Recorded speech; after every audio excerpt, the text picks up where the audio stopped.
Welcome back to the show where we run you through all the Dolphins news you need to know about. After you through the news you need to know about, we run you through the fan Q&A where we answer fans' questions. This first news story: Tyreek Hill aiming for a new contract. While speaking about Hill's contract status with WSVN7's Josh Moser, agent Drew Rosenhaus said he has a fluid line of communication with the Dolphins front office regarding Tyreek Hill's contract.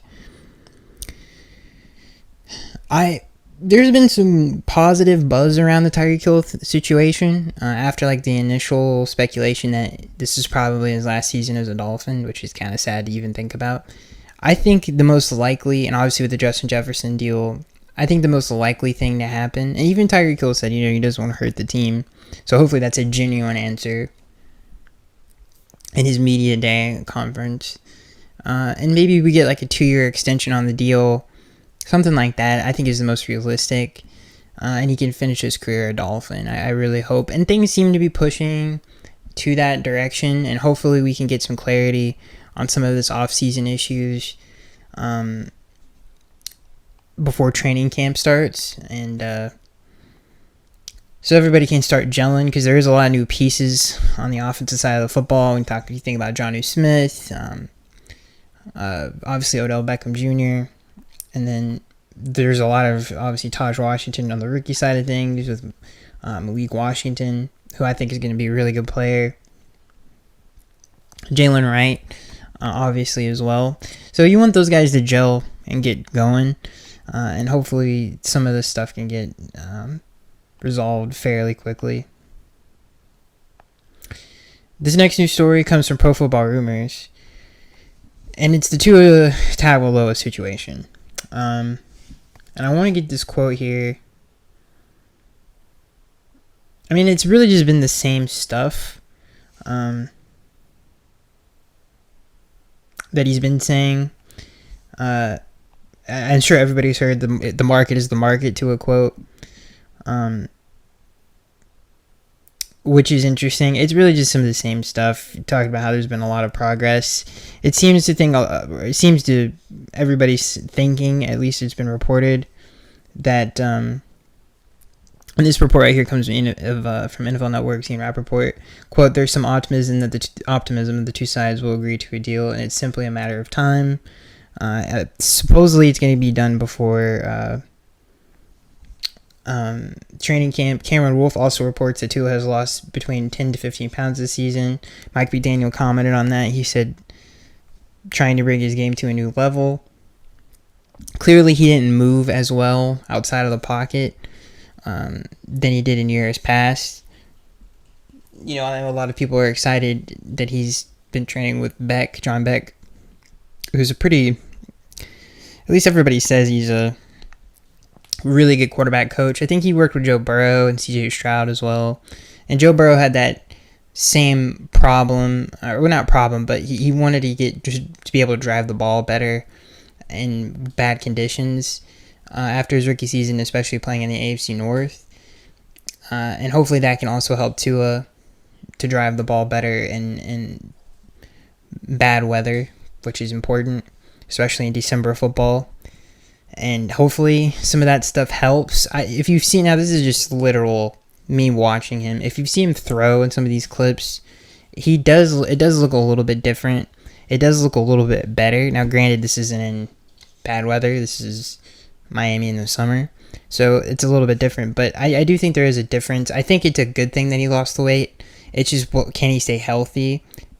Is the question. But I think it's a good thing he lost the weight. He needs to be able to move better in the pocket. And I think that's a part of his game that has been lost to time a little bit, and hopefully he can kind of regain it. Some other Tua Dolphins news that I think is interesting, which connects to some of this other stuff, is the fact that he hasn't been practicing an 11-on-11 drills, which I think is very concerning, especially with all the new pieces. And this is a report from Omar Kelly. Obviously, this is to get, I guess, the contract done faster. But if both sides know that there's going to be a deal done at some point, I have no idea why he would be skipping out on this stuff. So that's a little bit concerning. especially with all the new players in the offense. But I don't. Hopefully, it won't come back to bite him. There's still a whole training camp and preseason, and I'm sure he's been throwing with the guys, I would assume, after practice and stuff of that nature. But yeah, I mean, it's going to be interesting. I am really interested to see the weight, how it affects him. I'm really interested in the whole offseason training program with the new quarterback coach. How much did that help? Because he is a very respected coach in training with quarterbacks. And hopefully maybe we see a difference in his ability to make some of those more drive throws and throw with a little bit more pepper on some of these, I would say like 15, 20-yard routes. And maybe we can add some new stuff to the playbook. But just better power on some of those throws. And I'm interested to see if it did anything. And what is the next step for him? Because I do think he played better last year. I mean, he led the league in passing, despite all the injuries and stuff that kind of fell apart towards the end there. I mean, that's probably that and the interior offensive line, I think, is what everybody is interested to see what happens with that stuff. Which this is another news story that I thought was interesting. Odell Beckham has been absent from practices, at least so far. A whole lot of situations. It seems the Dolphins are, which I think have a plan with him. At least that's what Mike McDaniel said. He says, but systematically, this is a quote from Mike McDaniel, about Odell Beckham missing practices. But systematically, what we try to do is learn the player and develop a relationship with them and adjust their body on their timeline so we can have the most beneficial communicative relationship of maintaining health. So they're going to be careful with him. And this is where things get a little weird. Because it's like, okay, Tua's missing practices because of the contract. Or at least 11 on. He's not missing practice. He's just missing 11 on 11, which is the most important thing of this whole t-shirt shorts situation anyway. You got a new receiver who's going to be a big part of the offense who's not practicing. So I hope that these two can have good rapport pretty fast. And that Odell doesn't struggle to get acclimated to the offense. And they can kind of hit the ground running. Granted, training camp hasn't happened yet. So we'll see how they utilize him.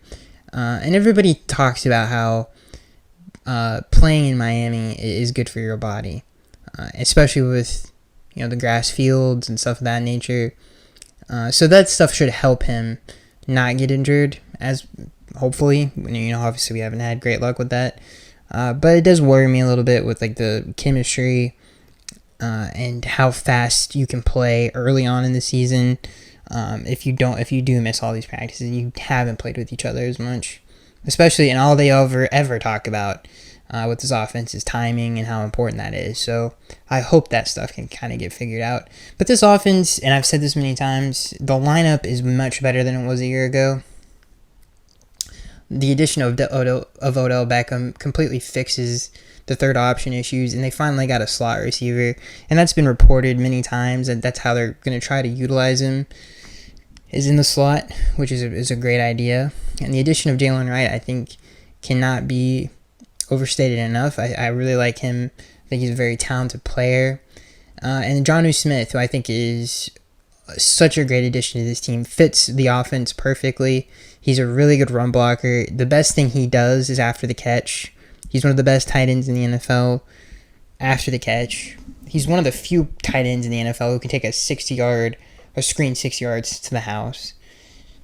So this lineup is better than it was a year ago. And again, and I've said this many times, but we're talking about a lineup that put up 70 points in a game and was top 3 in almost every offensive category. So that's impressive. And when your third option is Braxton Berrios, Cedric Wilson, or Durham Smythe, that's a problem. It's a big problem. And your best pass-catching tight end is Durham Smythe. That's an issue, especially in the red zone.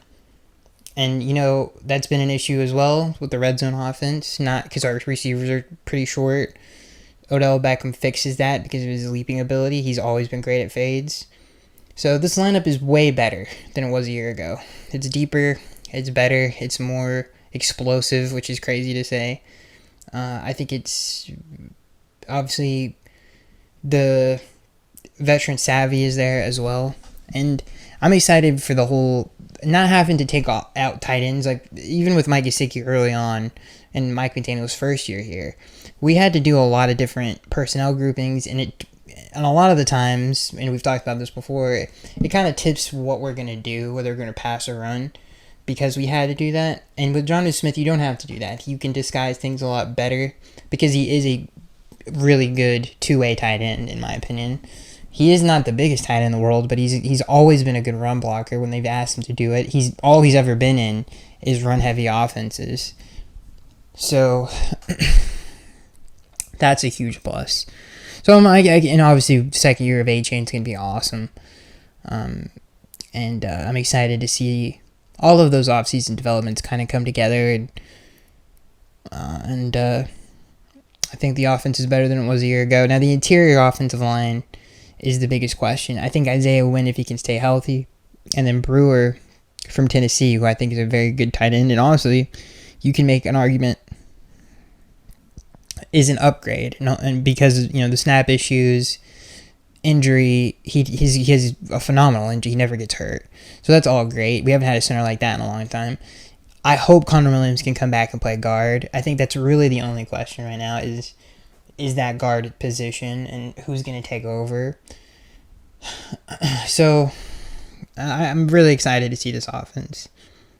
And really, there's no other rumor, and I want to keep reiterating this because it's very strange. I mean, the amount of dumb things that have been said that are probably not true, like the Justin Simmons situation, don't really know why that keeps popping up. That seems to be pure speculation. I haven't read anything about any kind of connection there. Still don't really know what the heck he would do in this defense. It is a very multiple defense, so maybe they could find something for him to do. He's still a great player. The Dolphins did say that they're not interested in making any more free agent signings, especially with the contract situations that are going on. I would expect none of that to happen. And I know that's a bummer for most people, but it's true. I mean, I really don't see where that could kind of come into play. What else? Other rumors. There's been some Jonathan Allen stuff. I think we talked about that before. That would make the most sense if they were able to make some kind of trade with them. It's a good contract. He fills. He doesn't. I wouldn't say it's a huge need, but if you're worried about the interior defensive line, adding someone like him would kind of squash that, and he would fit the Ravens defense to a T. So that would be, I think, the best move, because Reisner, obviously, Dalton Reisner signing with the Vikings is a heartbreaker to really help fix the interior. That would have been awesome, but obviously he re-signed with Minnesota. So the Justin Simmons thing doesn't really make sense to me. Jonathan Allen trade would be sick, especially with the team rebuilding. I feel like you could swing something like that. It's a little bit more realistic. But, yeah, it doesn't really look like they're going to make any other big moves. And especially where they don't really know where their secondary, they don't really know what it looks like yet. There's still, Cam Smith is such a mystery. It was nice to see, by the way, not that it matters, but Jordan Poyer did win Best Practice Player, which is great. It's going to be nice to have him. Hopefully he can have like a Jeremiah Bell type season. So they don't really know what the secondary looks like right now. It's like, where are the weaknesses? Where is Kendall Fuller going to play? Is he going to play slot? Is he going to play outside? Where the heck is Cam Smith? Is Kader Kohu out of the lineup completely? What does the Javon Holland, Jordan Poyer stuff look like? And I'm sure they'll get a better idea of that in training camp. And if Justin Simmons lasts that long, which wouldn't be great for other teams, maybe they gauge that and they can make an observation on that. Even with the interior defensive line, and I don't really think they can make a trade for anybody in the interior offensive line, because offensive line is such a premium position that no organization is just going to give up a starting guard for nothing unless he's older and maybe they're trying to get out, they're tanking. That's the only real, and I don't really think there's any team like that that has a worthwhile player. So there's not a whole lot I don't see, maybe during training camp I can see some additions like that if they can kind of get the gauge of where they stand. Also really excited to see Anthony Weaver's defense as well and how that works. And can he really bring that kind of Ravens mentality defensively to the team? Because that would be amazing. Which gets I think gets me really excited. And hopefully he can bring that kind of culture to the defense.